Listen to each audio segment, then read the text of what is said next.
Bonsoir à tous et bienvenue dans cette nouvelle édition de l'Africa Tonight. Au sommaire de l'actualité, plus de 2000 morts au Maroc après le plus puissant séisme de l'histoire du Maroc de ces 60 dernières années. Sur place, l'aide internationale commence à arriver et les opérations de secours se poursuivent.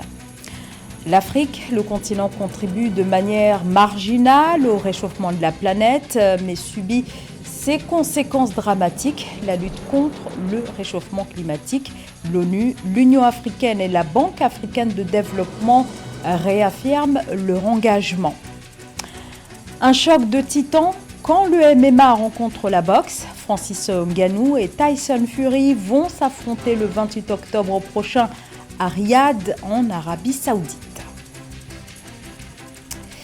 La course contre la montre à la recherche de survivants au Maroc. Le dernier bilan du séisme fait état de plus de 2000 morts et plus de 2000 blessés. Le bilan continue de s'alourdir.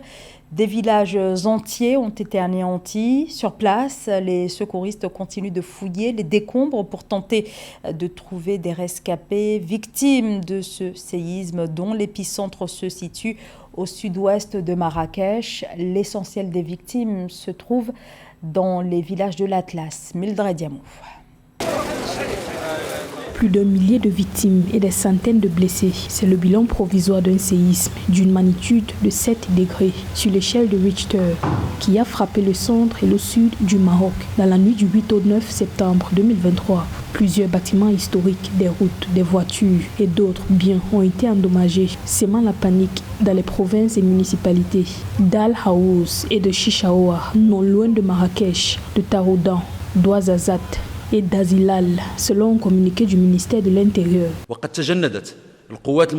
Les gardes royales, les forces de défense et de sécurité intérieure et le personnel soignant sont à pied d'œuvre pour porter secours aux blessés et évacuer les cas de décès. Tous les blessés sur le terrain sont pris en charge pour les premiers soins au fur et à mesure que les opérations continuent.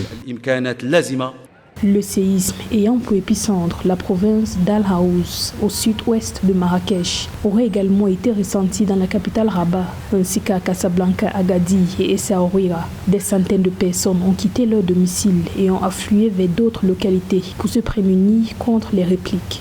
Des messages de compassion affluent du monde entier. L'Union africaine, les pays membres du G20 réunis en sommet ce 9 septembre et d'autres membres de la communauté internationale indiquant leur soutien au Maroc. J'ai appris avec une grande douleur les conséquences tragiques du séisme qui a frappé le royaume du Maroc. J'exprime mes profondes et sincères condoléances à Sa Majesté le roi Mohamed VI, au peuple marocain et aux familles des victimes. Suite à ce séisme qui a touché plusieurs villes du Maroc, la Fédération royale marocaine de football a annoncé le report du match qui devrait avoir lieu samedi 9 septembre 2023 entre sa sélection nationale et celle du Libéria, comptant pour les éliminatoires de la Coupe d'Afrique des Nations 2023. Rappelons qu'en 2004, un séisme de 6,3 degrés sur l'échelle de Richter avait secoué la province d'Al Hoceima, au nord-est de Rabat, faisant 628 morts et entraînant d'importants dégâts matériels. Les organismes caritatifs ont lancé un appel aux dons. Les donateurs qui souhaitent apporter une aide plus directe au Maroc peuvent passer par la Banque alimentaire marocaine dont les équipes prennent déjà en charge les sinistrés.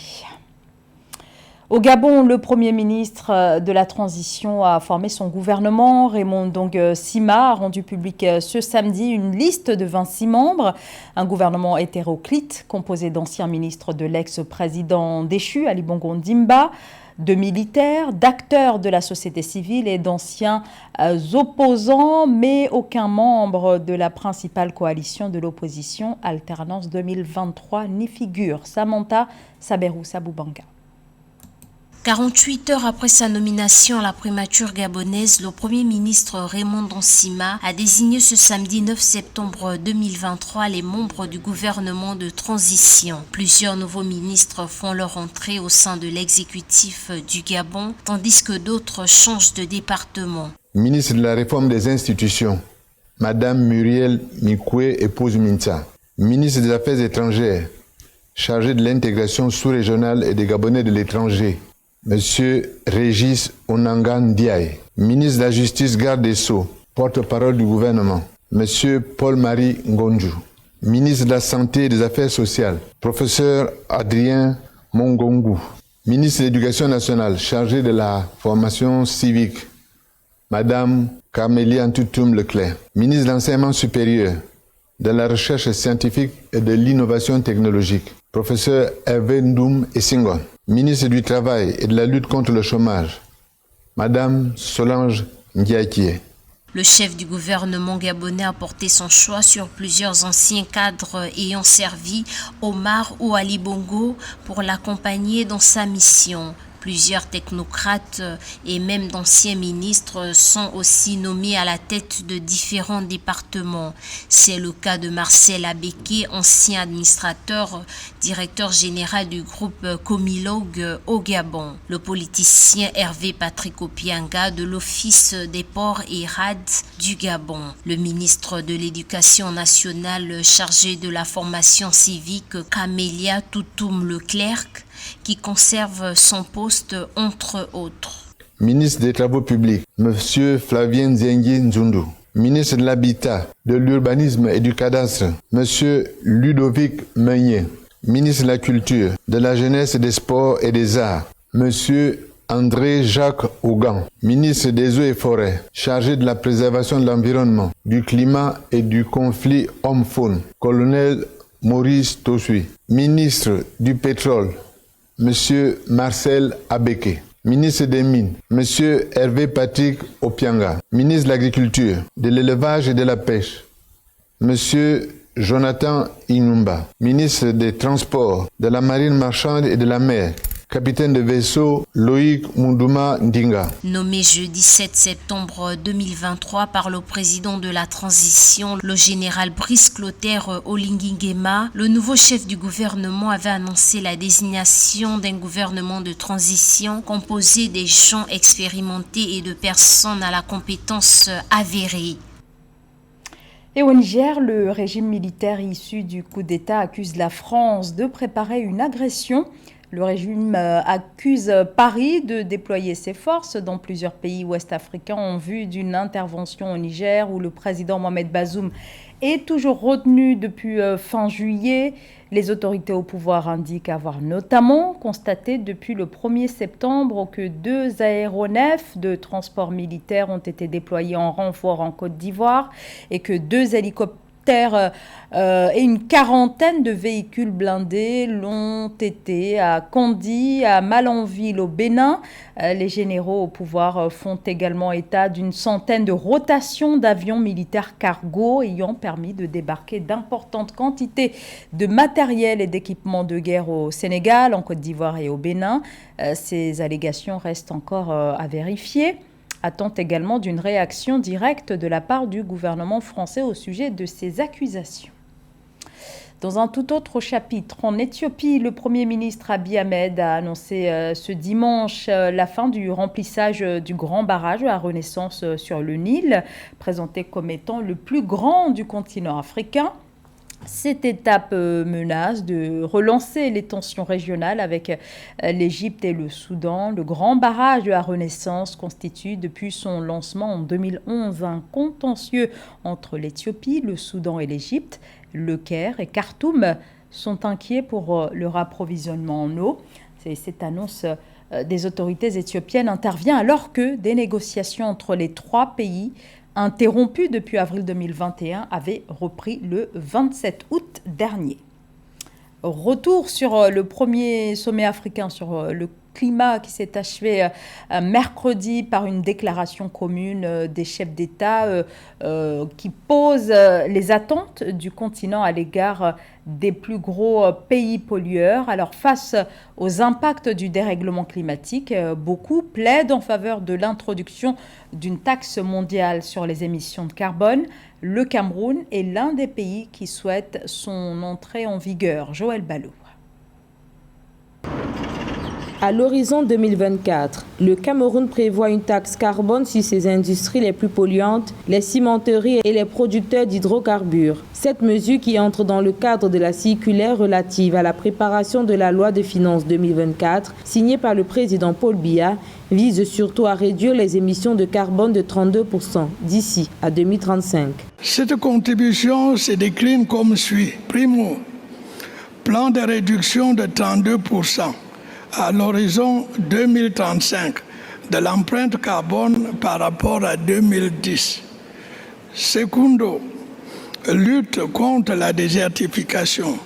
Le think tank sud-africain ISS Africa prévoit que le Cameroun quadruplera ses émissions de carbone à 15,1 millions de tonnes d'ici 2043.